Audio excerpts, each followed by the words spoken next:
tomorrow's match also should be a match which everybody will be looking forward to. The hot favorite Pakistan taking on Australia, who was just picked at the right time. We need to see which team turns up from Pakistan, and can they stop the Australians who have always beaten them in the knockout stages of an ICC.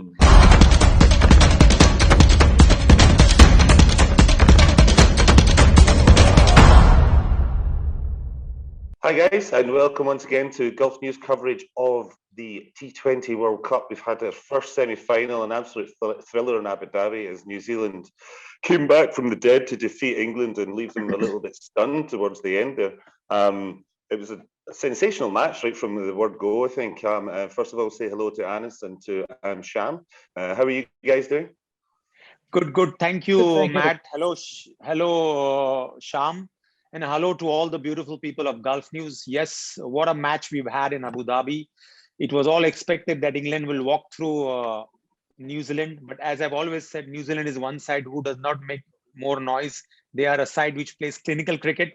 And today, as they say, that this game is a great leveler. What had happened in the 2019 when Trent Bolt had taken the catch and he has touched the rope. And today it was Bairstow took the catch of the dangerous Neesham and his leg hit the ropes. And they got 6 and 23 runs came in that over, and that changed the game in the favor of New Zealand, and rest is history, as we say. New Zealand walk into the final, the third consecutive final. Yeah, they were facing around about a 60 over chase there with four overs to go, Sham, and they managed it with an over to spare. Shows you how quickly that pendulum swung in their favour, just to those little tiny changes in momentum. Yeah, I think that change in momentum was initiated by Jimmy Neesham. And that particular over, which Anis was mentioning, actually changed the match. Actually changed the tenor of the chase, changed the texture of the chase, actually. And after that, even after Neesham left off, Daryl Mitchell just powered away. Yeah, Daryl Mitchell put in a great innings there. In the England innings, they were put in to bat first by Kane Williamson after winning the toss, and a lot of people were kind of saying, "Oh, it's a bit risky because the chases have been a little bit difficult." And they put on a great score. It looked like it was theirs to lose, and to lose it they did. We had a great innings from Mallon and Moeen for England, but there was just that little bit of a little doubt I felt that they just hadn't quite got enough on the board there. What do you think, Anis?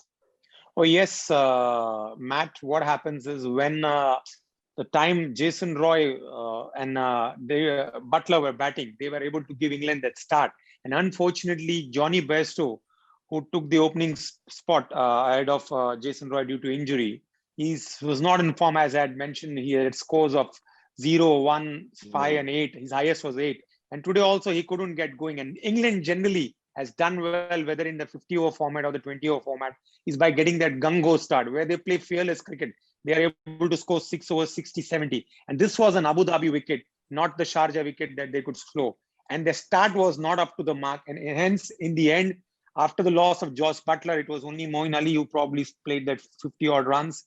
None of the batsmen got going. In fact, I felt they missed a trick by sending Livingston a bit late. But this is easy to say for me now. That's why 160 on this score was a par score. It was not a match-winning score. Yeah, and Sham, I mean, obviously, we've looked at a few of the teams and who's dissected them. Where do England go from here after this loss? Go home.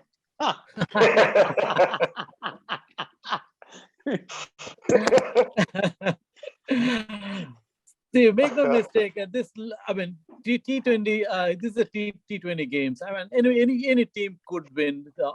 In the sense, like the team who does better on that particular given day win. And this loss does not reflect the quality of England. Actually, they are still a strong side. And what you should remember that despite even without three big players like Ben Stokes, Sam Curran and Jofra Archer, they're still a strong side, and they showed in the group games here. In fact, the only loss they suffered against South Africa was a narrow loss if you compare, because they were chasing 189, if I remember right, and they missed it very, very narrowly. So which shows the quality of the side. So this loss is not an embarrassment for them. It's just that New Zealand played a little better than England today, and that mattered in the end. And Anis, Owen Morgan was very gracious in defeat at the end as well, because I think he knows that we can go home with our head held high, and they've given their all. And as he said, they were beaten on the day by a better team, and I think that's a fair representation of what happened. It was just they didn't get the breaks and the things going for them as sometimes they had done before.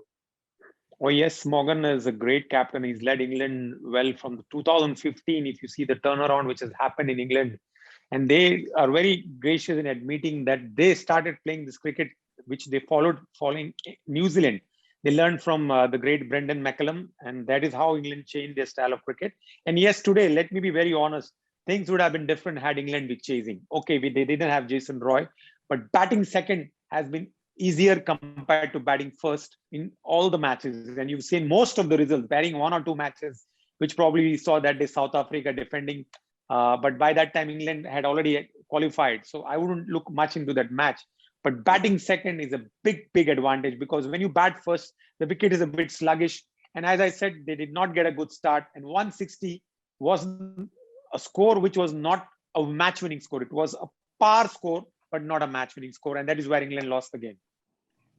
Okay, and now there's one little advantage that New Zealand also have, other than the confidence, and that is they've got an extra day to rest ahead of the final, whereas Australia and Pakistan have got to play tomorrow. So will they? Do you think they'll just take a day's rest, or they'll get back to the practice nets and they'll keep going and try to keep everything just as it is ahead of the final? Sham, can you take this? Yeah, of course I will. Actually, I don't think those things matter unless it's a prolonged break. These things don't matter. These are professional sportsmen. They know how to go around these kind of issues. So I don't think the extra day's rest would matter unless it's a long drawn match. It's a very heavily draining match, either emotionally and physically. If it happens, yes, then that extra day of rest would help. But otherwise, I don't think especially in this case, I don't think it'll matter. Okay. Well, unless you guys have anything else, or how you think we're going to go ahead for here with New Zealand, then I think we can wrap up. If you've got any closing comments, by all means. But I think that we can look forward to another thriller tomorrow, and then we've got the final ahead of us on Sunday. So it's going to be a great time ahead, I think, as we reach the culmination of this final in the UAE. Oh yes, tomorrow's match also should be a match which everybody will be looking forward to. The hot favorite Pakistan taking on Australia, who was just picked at the right time. We need to see which team turns up from Pakistan, and can they stop the Australians who have always beaten them in the knockout stages of an ICC.